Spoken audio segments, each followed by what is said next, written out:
This book about Germany has the era of the German beginnings, the Germanic tribes, the Middle Ages, from the 30 Years' War to Napoleon, so from the Reformation to Napoleon, the 19th century Germany, regional and state maps, and 20th century Germany, modern day religious and demographic maps as well, and Germans speaking German in other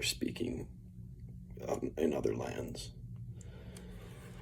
It's very interesting what the German people have gone through throughout history, from Rome to their own demise in the Nazi Party. I'd like to read the 20th century section to you. That Germany in the 21st century is often looked upon as a world leader of Western democracy has a special irony, since rule by the people was first tried and failed just 100 years ago. World War I ended in German defeat. The still young empire lost significant blocks of its territory in the Treaty of Versailles, demilitarized, and footed the bill in the form of war reparations. The Weimar Republic was formed out of these ashes, and Germany took its first stab at democratic rule over the people, who for the most part had never experienced anything except the class structure of monarchy and nobility, and rightly so, in my German opinion. The Republic faced difficult circumstances from its very beginning. Some German veterans felt betrayed by their government, and a communist element was eager to emulate the new socialist Soviet state. France was Germany's sworn enemy, now occupied Germany's industrial area. Hyperinflation during the mid-1920s made currency practically worthless, and the Great Depression created mass unemployment in Germany. The Republic kept many of the empire's states intact, but its constitution contained a nod to Germany's authoritarian past. In times of crisis, the president would allow to dissolve the parliament and rule by decree. And with the German economy and national morale in poor form, the situation was ripe for authoritarianism and extremism. Before I start reading about the Nazis, I want to say this. I am not a Nazi. I am a German American, and I recognize the truths and the lies of Adolf Hitler and how powerful both were. With that being said, I'll continue reading. Adolf Hitler and his Nazi party adroitly exploited the constitutional flaw. In his rise to power in the 1930s, Hitler put many Germans back to work despite the Great Depression. He also rebuilt the military, which had been disbanded after World War I, and advocated for Germany to retake the lands it lost in the Treaty of Versailles. But the Nazis' signature policy was its notion of German superiority and racism against Jews and other minorities. In high school, I read the book Night by Elie Wiesel, and I thought many things. But one of the saddest things that I saw in that book was when he was put in a boxcar going from or to one of these death camps that the Nazis instituted, and they threw bread in, and they didn't go after the bread because people would kill their own family members for the bread.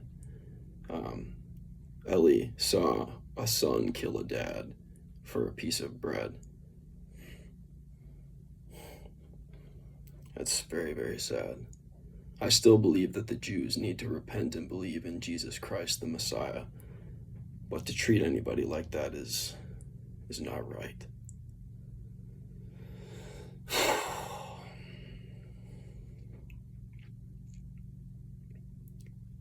Hitler's policies disenfranchised Jews, and his administration orchestrated the Holocaust, the systemized killing of millions of Jews and other undesirables, including Hitler's political opponents.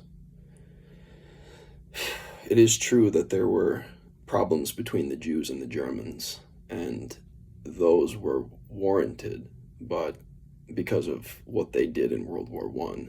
But that doesn't mean that you should take vengeance. We just learned about that in church. How to solve a problem, how to forgive, rather than take vengeance.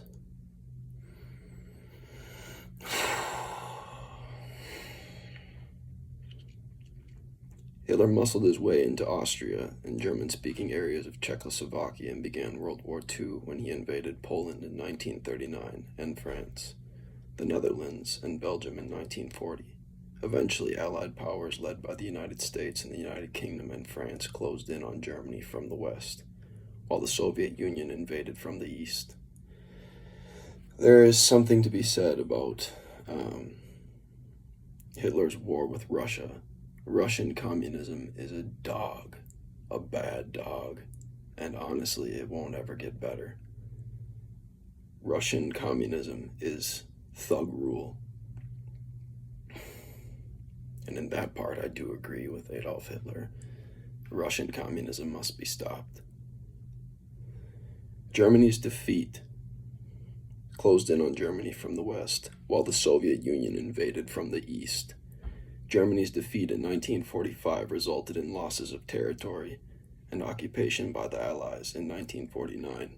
The French, British, and Americans united their zones into what became known as West Germany, while the Russians kept their zones separate as East Germany. Russia ruled East Germany as a puppet communist state, while West Germany became a feudal republic. West Germany became a haven for many German-speaking people who abandoned their homes in German enclaves in Eastern Europe as the Russian Red Army advanced in the last year of World War II. The division of Germany became a symbol of the ideological divide between Western capitalist societies and the communist Eastern Bloc, headed by the Soviet Union. In 1961, East Germany erected a wall separating East Berlin from West Berlin, literally cementing the division between the two spheres of influence. The communists built the wall. The Soviet Union's power began to wane throughout the 1980s, and the Germans from both sides of Berlin came together to break down the Berlin Wall in 1989. My dad went and visited the Berlin Wall when he was in college, like right after it was broken.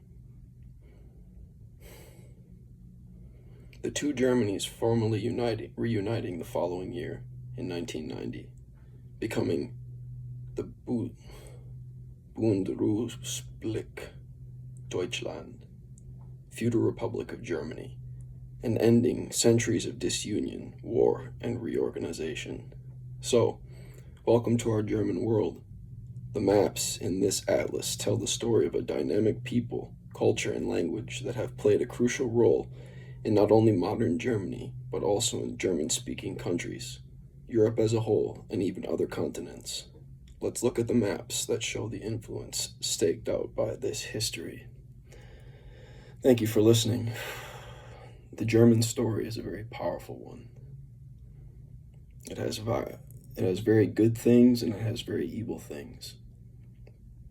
And you must not love the evil. You must love the good.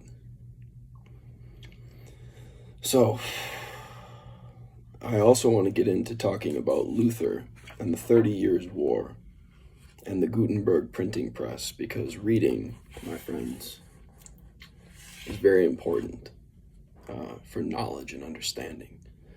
The German people gave knowledge to the world.